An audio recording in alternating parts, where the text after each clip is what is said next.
والے کہنے والے سے زیادہ واقع ہے، اس لیے آپ کے سامنے یہ بات رکھ دیتا ہوں کہ یہ مسجد اقصی نہیں ہوتی. اکثر مسلمانوں کے ذہن میں یہ بات رکھی جاتی ہے کہ مسجد اقصی ہے. مسجد اقصی یہ نہیں ہے، بلکہ مسجد اقصی کا اطلاق اس پورے احاطے پر ہو سکتا ہے. چھٹی سے پھیلا ہوا علاقہ ہے جس پر مسجد اقصی کا اطلاق ہوتا ہے.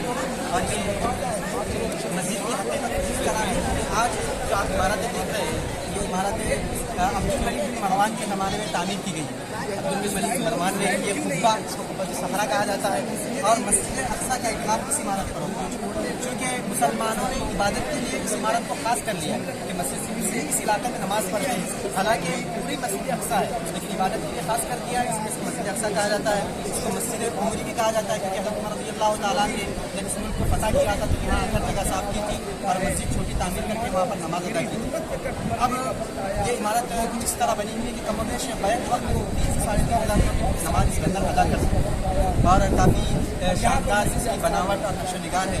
اب آپ کو اس کے اوپر جو نقش و نگار نظر آ رہا ہے اس کی حقیقت کچھ اس طرح ہے کہ یہ خلافت عثمانیہ کے زمانے میں عبدالحمید اور عبدالعزیز خلیفہ جو گزرے ہیں ان لوگوں نے اس کے نقش و نگار کی تعمیر کروائی. اور یہ ایک ایسی تعمیر ہے جو اسلامی دنیا میں اپنی مثال آپ رکھتی ہے، اس کی نظیر آپ کو ملنا مشکل ہے. اور یہ قبہ جو بنا ہوا ہے اس کی حقیقت کچھ اس طرح ہے کہ لکڑی کا بنا ہوا ہے، اس کی استرکاری چولہے وغیرہ سے کی گئی ہے اور اوپر سونے کا پانی چڑھایا گیا ہے.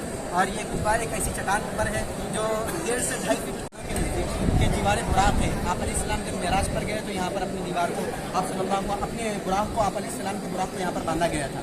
اور یہودی اس کے مطابق یہ مانتے ہیں کہ ہیکل سلیمانی جو منحرف کر دیا گیا تھا رومیوں کی جانب سے، اس کا باقی کا حصہ یہ ہے کہ سب یہاں پر میڈیا جاری کرتے ہیں. یہ جو علاقہ ہے شہر کی آبادی کا علاقہ ہے، اس طرف ایک مسجد آباد تھی اور مسلمانوں کی وقت کی جائیدادیں تھی. ان یہودی کو وقت ہو گئے اور اس مسجد کو منہدم کر دیا، مسلمانوں کی جائیداد پر غاصبانہ اور ظالمانہ قبضہ کر لیا اور مسلمانوں کو وہاں سے ہٹا دیا اور اپنی عبادت گاہ وہاں پر تعمیر کر دی.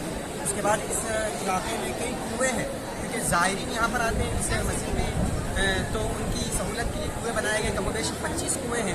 آپ کے پاس کنواں نظر آ رہا ہے. جو کنووں کی کچھ حقیقت اس طرح ہے کہ اس علاقے میں کئی کنویں بنے ہوئے ہیں اور اس میں اس زمانے میں مسلمان علمی حلقے لگایا کرتے تھے، خانقاہ کا نظام چلا کرتا تھا. اس مقصد کے تحت کنویں بنائے گئے ہیں.